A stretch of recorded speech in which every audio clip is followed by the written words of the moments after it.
Filhos biológicos, filhos adotivos, filhos de criação. Filho é sempre filho.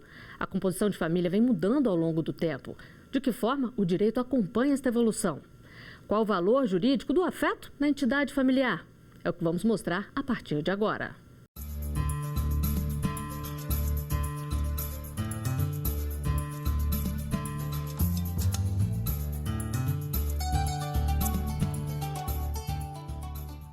No artigo 5º de hoje, vamos falar sobre os direitos de filhos de criação. A Constituição Federal assegura a igualdade para todos os brasileiros e estrangeiros residentes no país e garante, entre outras coisas, a segurança jurídica. Também estabelece que homens e mulheres são iguais em direitos e obrigações. Aqui no estúdio eu converso com Aymara Borges, promotora de justiça, e com Liliana Marques, advogada de direito de família. Sejam bem-vindas ao artigo 5º. Doutora Liliana, eu gostaria que a senhora começasse esclarecendo uma coisa que muitas vezes as pessoas confundem. Filho adotivo é bem diferente de filho de criação, não é mesmo? Com certeza. O filho adotivo, ele passa por todo um processo judicial, né? E tem uma sentença que determina, ao final, olha, filho adotivo, que ele é reconhecido todos os direitos do filho biológico. E, na realidade, não tem essa distinção, né? Ele passa a ser um filho. E o filho de criação, ele é um filho que é criado com afeto, como se fosse um filho biológico, né? Não tem os seus direitos reconhecidos a princípio. Para que tenha, ele tem que buscar o judiciário. Isso inclui, por exemplo, avós que criam netos, tias que criam sobrinhos? Com certeza. Avó, primo, né? Parentes ou terceiro que criam. O que tem que ter cuidado é para distinguir quando se tem a guarda e quando se cria como filho, né? Promotora, a Constituição de 88 abriu possibilidade de reconhecimento de outros tipos de relações familiares. Acabou, por exemplo, com a diferença entre filhos gerados dentro ou fora do casamento, assim como os adotivos. Isso acaba se refletindo também nos filhos que são criados pela família? Hoje, todas as relações parentais, ou seja, de todos os membros da família, elas são regidas pelo afeto, né? Então, a Constituição, ela coloca todos os filhos em pés de igualdade. Então, quando a gente fala de filho, é filho. Só que essa terminologia referente a filho de criação, ela era muito utilizada porque envolve um aspecto cultural da família brasileira, principalmente as famílias mais abastadas, que tinham por hábito auxiliar filhos de pessoas carentes, às vezes o senhor de engenho, de pessoas que trabalhavam lá. E isso se perpetuou dentro da cultura brasileira, de sempre, às vezes, a empregada da casa que tinha o filho, não tinha condição de prover adequadamente os estudos, então acabava que ela interagia com a família e ela acabava recebendo um cuidado maior daquela família que estava empregando a mãe biológica. E o que compõe uma família? O amor ou os laços sanguíneos? Para quem vive na prática esta situação de criar uma criança, a diferença só existe no papel. Pelo menos uma vez na vida, você já ouviu dizer que mãe é só uma. Mas nos dias atuais, esse ditado não é uma regra. Além das duas filhas biológicas, Rio tem uma filha de criação. Para a menina, ela tem duas mães. Vendo a amiga passar por dificuldades financeiras, há 2 anos, Rio cria Rafaela como se fosse sua filha. A Rafaela é uma criança que a gente conheceu com 1 mês de idade, né, em situação de vulnerabilidade gravíssima, junto com a mãe. E a gente tem dado esse suporte, esse carinho, essa atenção. E desde então a gente percebe que os laços que unem, né, uma mãe, um filho, independe de uma gestação, né? A doutrina e a jurisprudência têm acompanhado as transformações do novo conceito de família moderna e reconhecido a chamada filiação socioafetiva. Casos como esse são muito comuns, mas o que diferencia o filho de criação do filho adotivo?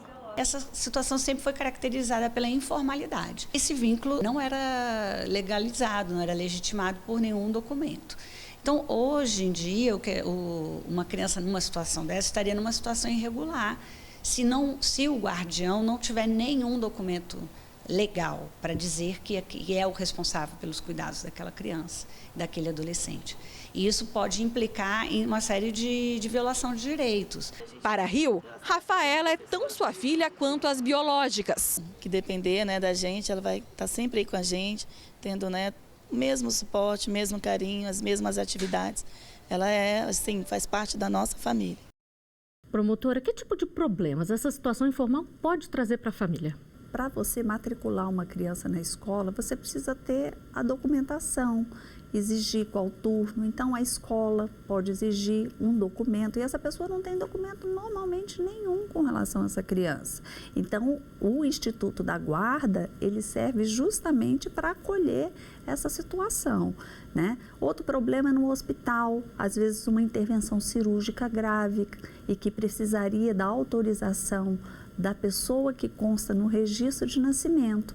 E o guardião, que não tem documento formal, ele pode realmente passar por situações desesperadoras que o façam a ter que requerer liminarmente, buscar um advogado para pleitear judicialmente uma autorização judicial para uma situação de emergência. E qual é o caminho, então, doutora Liliana? O que essa família tem que fazer? Ela tem que procurar o judiciário, através de um advogado, da Defensoria Pública, para regularizar essa situação. Até mesmo no caso de uma viagem, né? Para autorizar, como a doutora Aymara falou, para a escola, no caso de uma cirurgia, de uma emergência, essa criança vai estar desprotegida, vai ter que procurar a justiça para regularizar. Agora, quando as pessoas não buscam formalizar e regularizar essa situação, o que é preciso aí para comprovar esse laço, para comprovar que a criança foi mesmo criada pela família? Foto, né, declarações. Então, tem que ter provas contundentes, né, para não confundir que tinha a guarda dessa criança, que cuidava ou que realmente tinha aquele afeto, cuidava como se fosse filho, que é bem diferente. Então, para você buscar o judiciário, você tem que ter provas contundentes que realmente aquela criança, né, era criada ou adulto como se fosse filho. Tanto as varas de família, quanto no caso das promotorias, na vara da infância e juventude, dispõem de um serviço psicossocial, que é feito um estudo psicossocial dessa família com o objetivo de constatar que realmente essa criança está inserida no contexto familiar, na condição mesmo de filho ou de guardião, né? Porque é bom também esclarecer que a guarda, o Instituto da Guarda, ele é concedido liminarmente como o primeiro passo de uma futura adoção. Então, o instrumento da guarda ele pode ser utilizado num primeiro momento como guarda, separadamente, ou até incidentalmente dentro de um processo de adoção, no início, enquanto vai o processo decorrer. Agora, a gente está falando aqui de afeto. Qual é o valor do afeto, o valor jurídico do afeto na entidade familiar? Hoje é fundamental. Hoje, quando a gente fala em família, né, Liliana, nós estamos falando em afeto. Ele foi elegido um verdadeiro princípio, onde é através dele e baseado nele que a gente vai poder estudar e dar solução ao caso concreto. Então, quando a gente verifica, por exemplo, uma situação de uma criança inserida no contexto familiar, o afeto é a condição fundamental do desenvolvimento da família. Então, é a partir dele, a partir deste princípio, que a gente estuda o caso concreto e o leva a alguma solução. Agora, doutora Liliana, a gente está falando aqui do afeto e tem que se visar sempre o bem da criança. Em algum caso, a família de criação, ela pode impedir a família biológica de ver, de ter contato com essa criança? Com os filhos de criação, não. Não tem nada que justifique, né? Muitos convivem, inclusive, com os pais biológicos e os pais de criação. Que é o ideal, né? Que é o ideal, visando unicamente o bem-estar dessa criança. E vamos conferir a dúvida de um telespectador sobre este tema.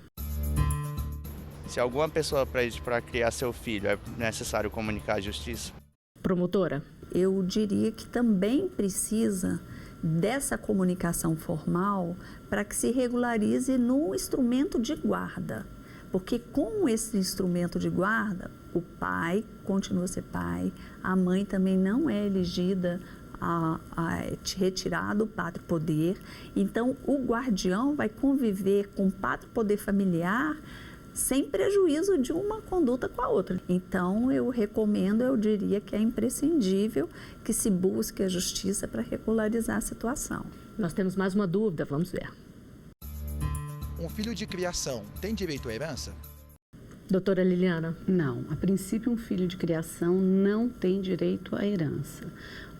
Tendo a guarda também não tem direito. Quer dizer, temos instrumentos, né? Como nós falamos, você cria aquela criança, tem afeto, você pode dispor do seu patrimônio de 50% para aquela criança. Agora, na sucessão legítima, não tem direito. Nem se passar por toda essa regularização, informar a justiça, tiver a guarda, não. Isso é questionado. A guarda não gera direito de sucessão. A adoção, sim, passa a ter todos os direitos inerentes, não tem distinção. Agora, a guarda, não. Promotora, agora falando num caso hipotético de separação desse casal que cria essa criança. Nesse caso de separação, ela pode ter direito à pensão alimentícia? O dever de alimentar, em princípio, é dos genitores. Esse que é um dever de alimentar. Então, a gente tem que separar as situações. Se essa criança, ela tem um documento de guarda, o guardião, seja ele materno ou paterno, ou se for um casal, eles vindo se separar, se ambos têm o direito da guarda, eles vão poder continuar convivendo, porque ambos continuarão sendo guardiães, a não ser que essa situação seja modificada no futuro. Né? Então, a gente tem que partir desse princípio, que agora, é interessante ressaltar que o guardião pode pleitear alimentos do genitor, do pai e da mãe biológico, porque o fato de ser deferido o Instituto da Guarda não tira dos genitores, dos pais biológicos, o dever de contribuir para a pensão alimentícia. Agora, o Instituto da Guarda, uma das obrigações do guardião é alimentar, é educar, é prover todos os meios para que aquela criança se desenvolva em todos os aspectos. Mas, para isso, ele pode recorrer aos genitores pleiteando uma pensão alimentícia. Bom, nós vamos a um rápido intervalo. O artigo 5º volta já.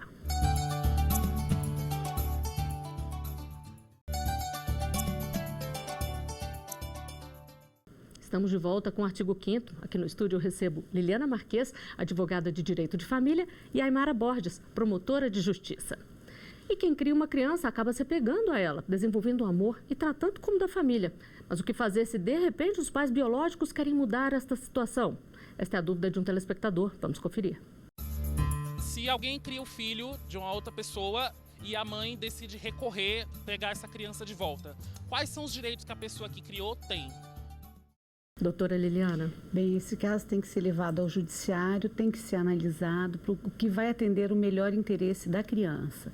Essa criança vai ser ouvida por uma equipe multidisciplinar, né, composta com psicólogos, assistente social, que ao final vai fazer um relatório e vai submeter ao Ministério Público e ao juiz, para ver o que melhor atende o interesse dessa criança.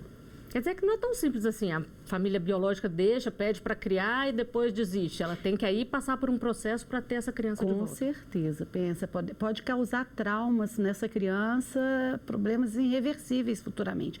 Tem que ser analisado, tem que passar, tem que fazer um estudo psicossocial. É a forma da criança ser ouvida, dela externar a melhor situação que lhe atende. Promotor, e quem tem direito a pedir essa criança de volta? Apenas o pai ou a mãe biológicos ou algum outro parente também? O estatuto, quando ele pensa na situação do guardião, ele dá uma preferência a membros da família. Então, se o pai e a mãe não têm condição de cuidar, né? Então os avós podem pleitear, tanto maternos quanto paternos. Às vezes tem tios, às vezes tem pessoas muito íntimas, é comum às vezes padrinhos virem buscar essa convivência. E aí vai ser analisado, sempre levando em conta não só o vínculo biológico, mas a questão do afeto e o melhor interesse da criança, como a doutora Liliana acabou de ressaltar. E como é que fica a situação, promotora, se, por exemplo, essa família decide abrir mão definitivamente dessa criança e colocá-la para adoção? A família que estava criando, ela tem prioridade ou aí vale o Cadastro Nacional de Adoção? Olha, a regra que se determina, que estabelece na lei e é preconizada no estudo, que tem que prevalecer o cadastro de adoção. Porque até para poder incentivar que as crianças sejam regularmente adotadas, porque o processo de adoção é complexo. Eles envolvem um estudo psicológico daqueles que pretendem a adoção, da situação para aquela família, um preparo para evitar que a criança seja acolhida no primeiro momento e que haja alguma adaptação e depois ser preterida. Mas a gente tem que pensar que depende muito, a gente tem que levar o estudo de caso a caso, porque às vezes uma determinada família já cuida daquela criança há muito tempo, há anos. Então, o que tem que ser observado no primeiro momento é o que atende ao melhor interesse da criança. Vamos à última pergunta feita nas ruas para ser respondida aqui no estúdio. Dependendo da idade que a criança tem, ela pode escolher ficar com a família biológica ou com a de criação? Promotora, a gente já falou aqui que a criança geralmente é ouvida, mas ela pode decidir ou não? Olha, isso seria uma maldade muito grande se tratando de criança ou responsabilidade muito grande, né? O estatuto, ele preconiza que adolescentes a partir de 12 anos podem ser ouvidos. Mas durante o estudo psicossocial, que é feito tanto na vara da infância quanto nas varas de família, toda a família é ouvida e as crianças são entrevistadas, são analisadas, né? São equipes especializadas, multidisciplinar, que estudam os casos e elas tentam observar, né, de acordo com as manifestações, não durante uma sala de audiência formal para que a criança se manifeste o que ela deseja. Ela tenta obter essas informações e contemplá-las no relatório psicossocial que vai ser juntado ao processo. Mas o adolescente, a partir de 12 anos, ele pode ser ouvido como mais uma informação para o juiz na hora de decidir, mas não com essa responsabilidade de escolha. Isso é uma situação que acontece muito? A família pedir para alguém criar e depois se arrepender ou melhorar de situação, por exemplo, e querer o filho de volta? Na verdade, o que acontece às vezes é que em determinados momentos a gente sabe que no Brasil a situação econômica às vezes acaba interferindo. A mãe precisa trabalhar, às vezes tem um problema, não tem uma casa própria, não tem aluguel.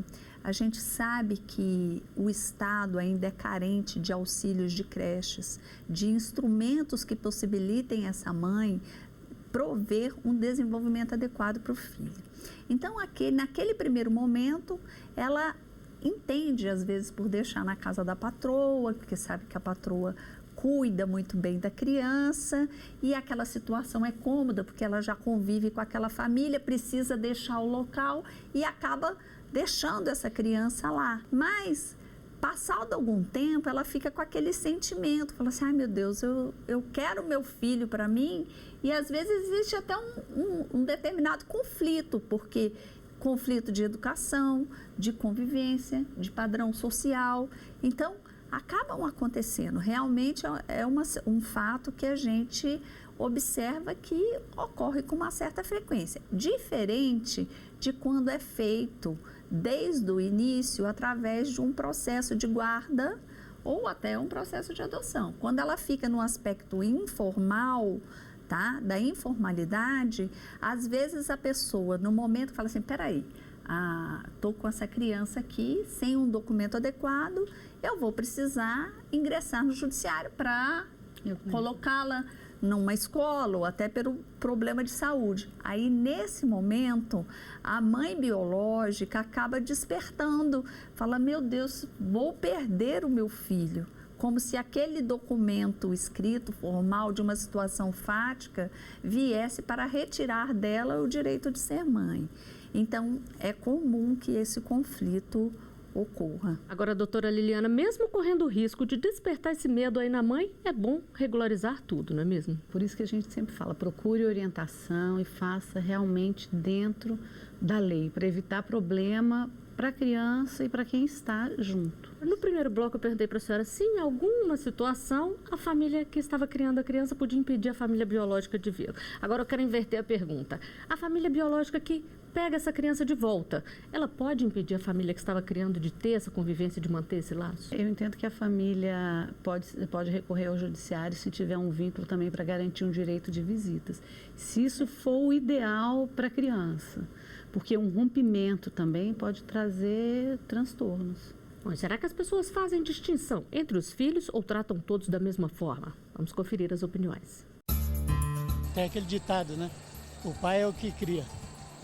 Então eu creio que tem o mesmo direito. Se você tirou uma criança de uma mãe ou da justiça, você tem obrigação de educá-lo do mesmo jeito do outro.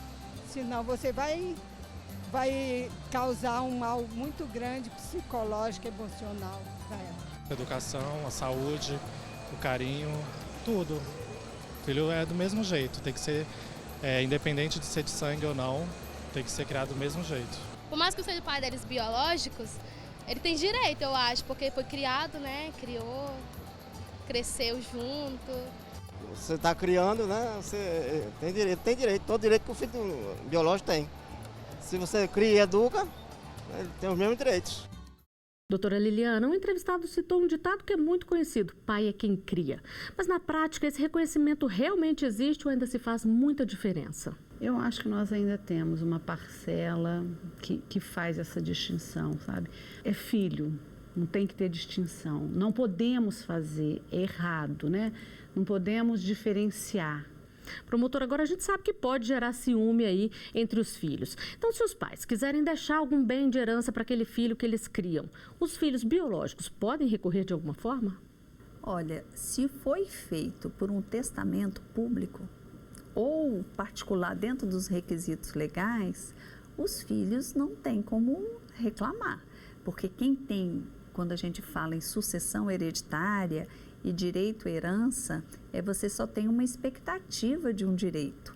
Então, eu tenho que reservar uma parte para os meus filhos, mas eu tenho uma parte disponível que eu posso deixar ou para o filho que está na condição sob a minha guarda, apesar de não ser meu filho biológico, ou para qualquer outra pessoa. Eles só podem se opor se invadir a parte da legítima deles, da parte que eles têm direito hereditário, que normalmente é 50% dos bens de cada pessoa que está testando. Bom, para encerrar o programa, eu gostaria de saber de vocês quais são as dicas para quem está vivendo essa situação aí. Para que no intuito de fazer o bem para uma criança, muitas vezes a pessoa não acabe trazendo um trauma psicológico e mais problemas. Doutora Liliana. Procure orientação jurídica, né? Seja com advogado, na Defensoria Pública, no Ministério Público, para resguardar e evitar problemas para essa criança. Tem-se muitas situações que a gente vê no Brasil que mantém na informalidade, né? E às vezes não pensa, não analisa em que situação vai ficar esse filho, entre aspas, de criação quando for embora. Que às vezes os irmãos de criação que estão ali não reconhecem. E as dicas da senhora, promotora? Quem cria dá amor, dá afeto e diante dessa responsabilidade maior, é bom que tanto para a pessoa que está disposta a acolher uma criança, como pensando nessa criança que vai ingressar num lar substituto, que eles sejam amparados juridicamente com todos os requisitos e condições e cuidados que a lei preconiza. É uma questão fundamental. Não só a promotoria da infância, como a promotoria de família, né, também tem condição de orientar o cidadão e dar a ele todas as explicações e tirar todas as dúvidas. Para fazer tudo certinho, né? Faça tudo certinho e tanto ele quanto a criança não se frustrem, né, com essa atitude.